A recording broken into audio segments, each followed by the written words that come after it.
أعوذ بالله من الشيطان الرجيم بسم الله الرحمن الرحيم اقرأ باسم ربك الذي خلق خلق الإنسان من علق اقرأ وربك الأكرم الذي علم بالقلم علم الإنسان ما لم يعلم صدق اللہ العظیم۔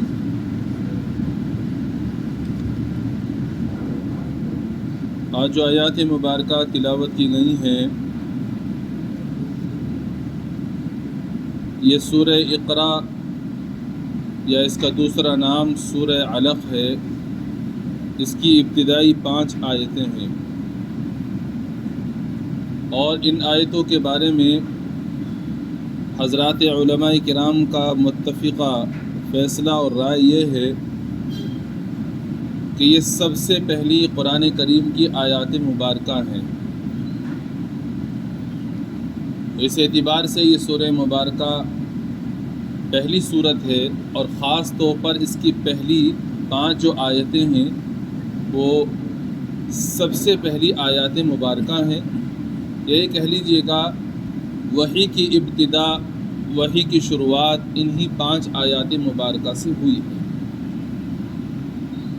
بعض علماء فرماتے ہیں کہ سورہ مدثر یہ سب سے پہلے نازل ہوئی ہے، بعض فرماتے ہیں کہ سورۃ الفاتحہ سب سے پہلے نازل ہوئی ہے۔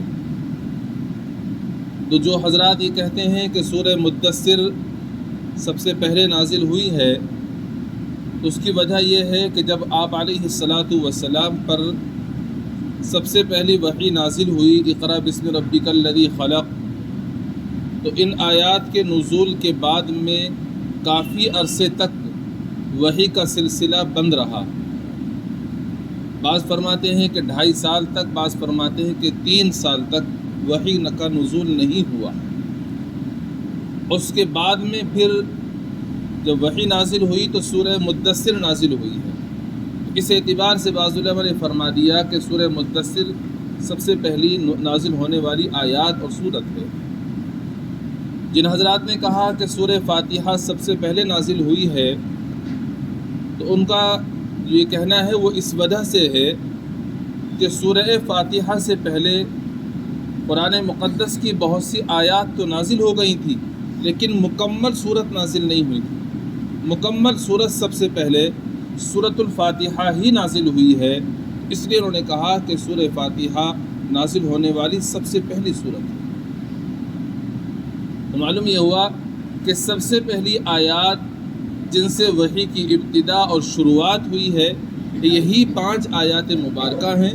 جنہوں نے سورہ مدثر کو کہا اس لیے کہا کہ جب وحی کا سلسلہ بند رہا اس کے بعد میں سورہ مدثر نازل ہوئی، اور جنہوں نے سورہ فاتحہ کو پہلی صورت بتایا اس لیے بتایا کہ سب سے پہلی صورت جو مکمل ایک ہی بار میں نازل ہوئی وہ سورۃ الفاتحہ ہے۔ اب یہ جو سورہ مبارکہ کی ابتدائی 5 آیات ہیں ان کا جو نزول ہوا اس کے بارے میں حدیث مبارکہ میں آتا ہے کہ آپ علیہ الصلاۃ والسلام پر وحی کا نزول ہونے سے پہلے آپ کو رؤیا صالحہ یعنی سچے خواب نظر آنے شروع ہو گئے تھے۔ سچے خواب کا مطلب یہ ہے کہ جو کچھ آپ خواب میں دیکھتے تھے وہی واقعہ بالکل ہو بہو آپ کو بیداری کی حالت میں بھی پیش آ جاتا تھا۔ اس میں کسی تعبیر کی کوئی ضرورت پیش نہیں آتی تھی، کیونکہ خواب ایسے ہوتے ہیں کہ بعض مرتبہ کوئی خواب آدمی دیکھتا ہے تو اس خواب کے لیے تعبیر کی ضرورت پیش آتی ہے کہ جو آدمی خواب دیکھ رہا ہے بالکل ہو بہو ایسا ہی واقعہ پیش نہیں آتا، اور بعض مرتبہ ایسا ہوتا ہے کہ معدے کی خرابی کی وجہ سے الٹے سیدھے خواب نظر آ جاتے ہیں، ان کی کوئی تعبیر ہی نہیں ہوتی ہے۔ بعض مرتبہ ایسا ہوتا ہے کہ جو آدمی نے خواب میں دیکھا بالکل ہو بہو ایسے ہی ہو جاتا ہے۔ تو حضور اکرم صلی اللہ تعالی علیہ وآلہ وسلم نے جو کچھ خواب دیکھے تھے وحی کے نزول سے پہلے وہ سارے کے سارے خواب بالکل سچے تھے، اور آپ جو کچھ خواب میں دیکھتے تھے وہی بیداری کی حالت میں واقعہ آپ اپنی کھلی آنکھوں سے دیکھ لیا کرتے تھے۔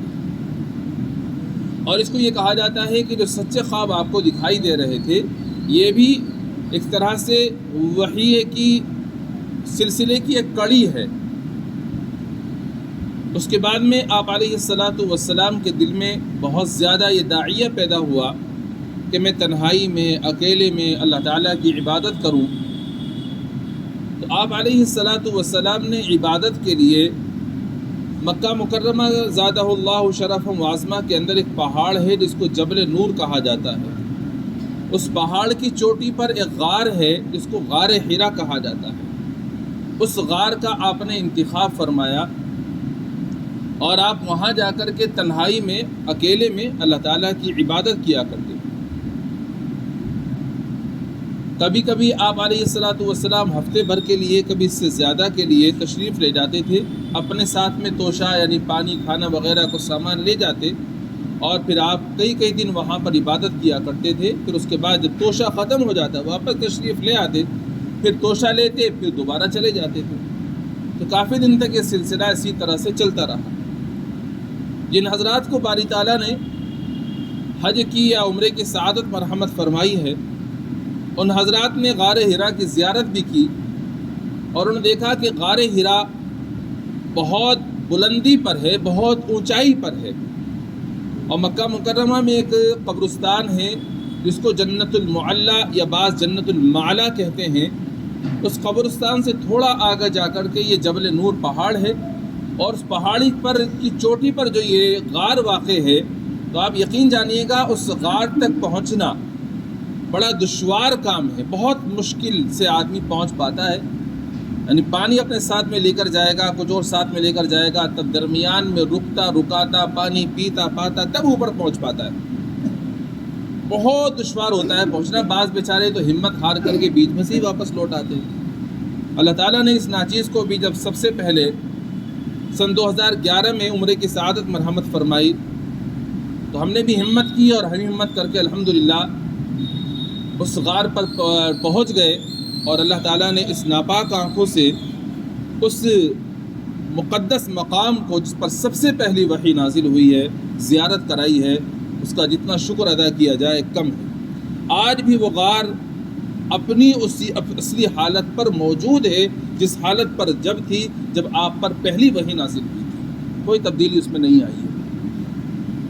بہرحال ایک روز آپ علیہ السلام اسی طرح سے عبادت سے فارغ ہو کر واپس نکل رہے تھے غار میں سے، فوراً جبریل امین تشریف لے آئے انسانی شکل میں، اور آپ سے آ کر کہا پڑھیے۔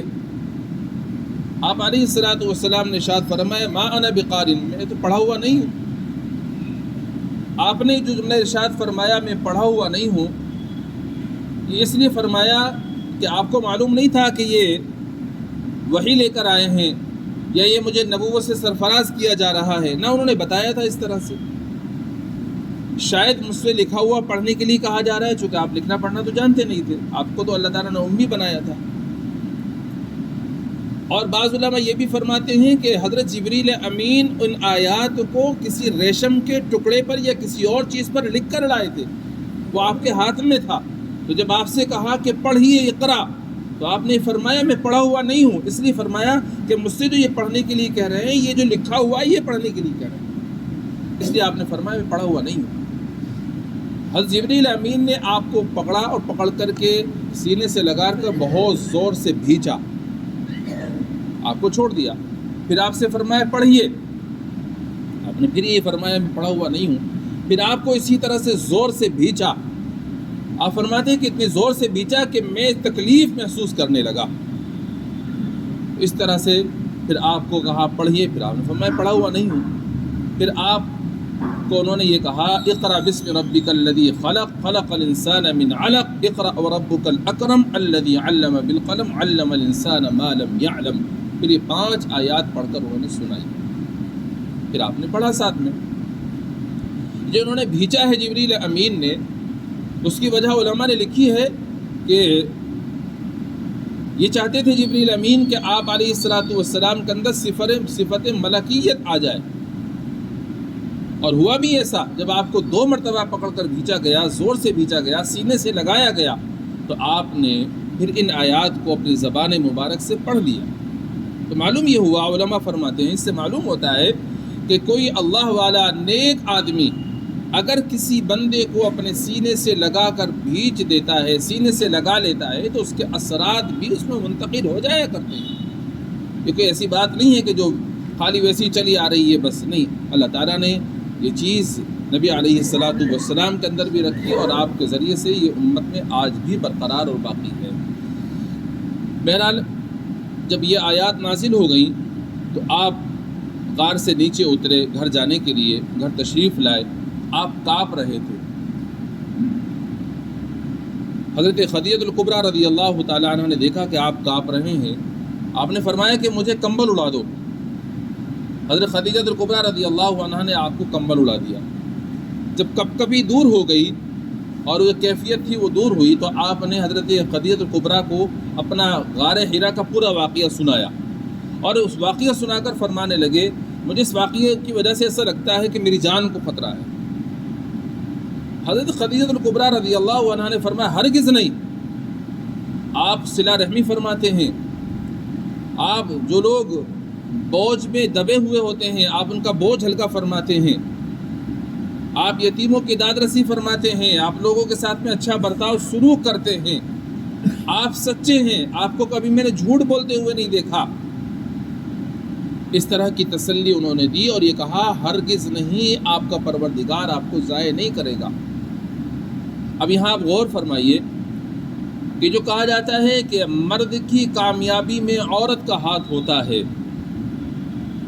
کہیں پر ماں کا ہاتھ ہوتا ہے، کہیں بیوی کا ہاتھ ہوتا ہے، کہیں بہنوں کا بھی ہاتھ ہو جاتا ہے، تو ہم یہ تو نہیں کہیں گے کہ یہاں پر حضور اکرم صلی اللہ تعالیٰ علیہ وآلہ وسلم کی کامیابی میں حضرت خدیجہ الکبریٰ کا ہاتھ ہے، نہیں، یہ تو نہیں کہا جا سکتا۔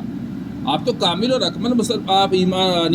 اکمل انسان ہیں، لیکن آپ کو تسلی کس انداز میں وہ دے رہی ہیں، وہ ایک عورت ہی ہے، تسلی دینے والی ایک عورت ہے آپ کو۔ اور حضرت خدیجہ الکبریٰ رضی اللہ تعالیٰ عنہ کا نکاح آپ سے 25 سال کی عمر میں ہوا، آپ کی عمر مبارک 25 سال ہے، اور یہ آپ سے کئی دگنی عمر کی ہیں تقریباً۔ اور جب وحی کا سلسلہ شروع ہو رہا ہے تو عمر مبارک 40 سال ہے، 15 سال ہی آپ کے ساتھ میں رہی ہیں، اور وہ فرماتی ہیں کہ میں نے کبھی آپ کو جھوٹ بولتے ہوئے نہیں دیکھا۔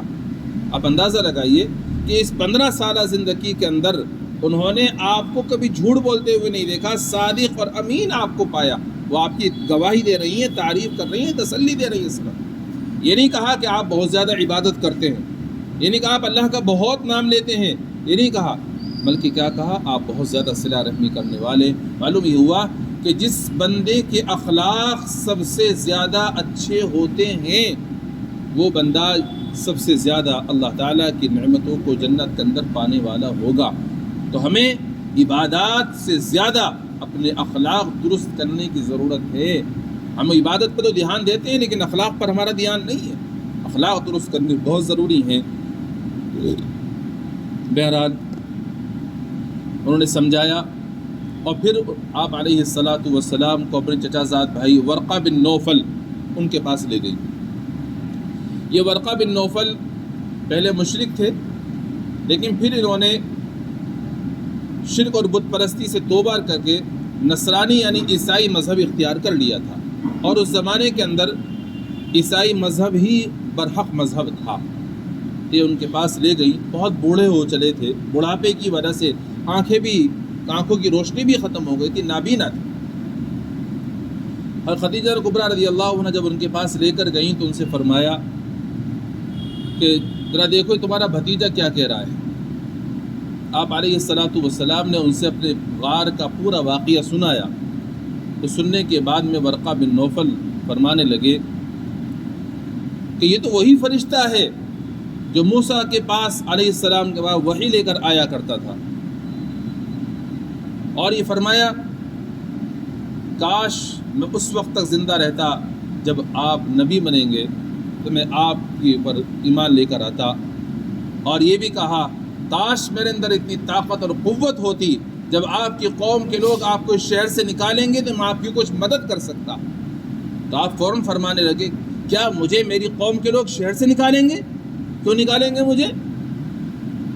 فرمایا کہ نہیں، ایسے ہی ہوتا ہے، جب کوئی حق کی آواز لے کر بلند کرتا ہے اس کے ساتھ میں ایسے ہی قوم سلوک اور برتاؤ کرتی ہے۔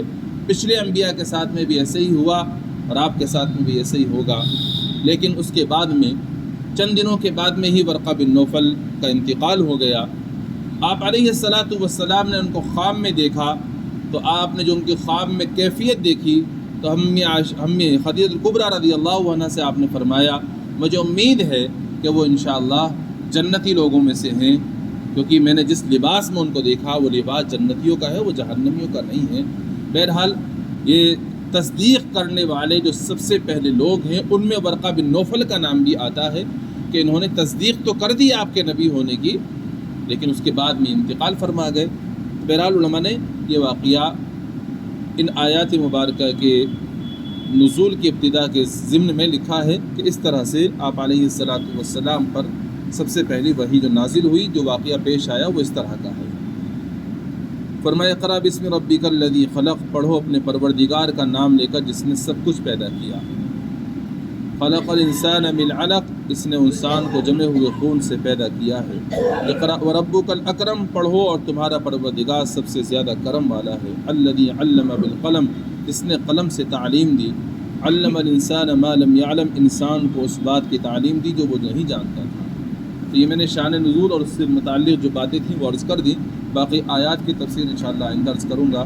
اللہ تعالیٰ سے دعا ہے اپنا فضل فرما کر ہمیں اچھے اخلاق والے بندوں میں شامل فرما دے، ہمارے اچھے اخلاق فرما دے، ہمیں لوگوں کے ساتھ صلہ رحمی کرنے والا، لوگوں کے ساتھ اچھا سلوک اور برتاؤ کرنے والا بنا دے۔ سبحان اللہ بحمدہ، سبحانک اللہم وبحمدک، ونشہد ان لا الہ الا انت، نستغفرک۔ سبحان ربک رب العزة عما یصفون وسلام علی المرسلین والحمد للہ۔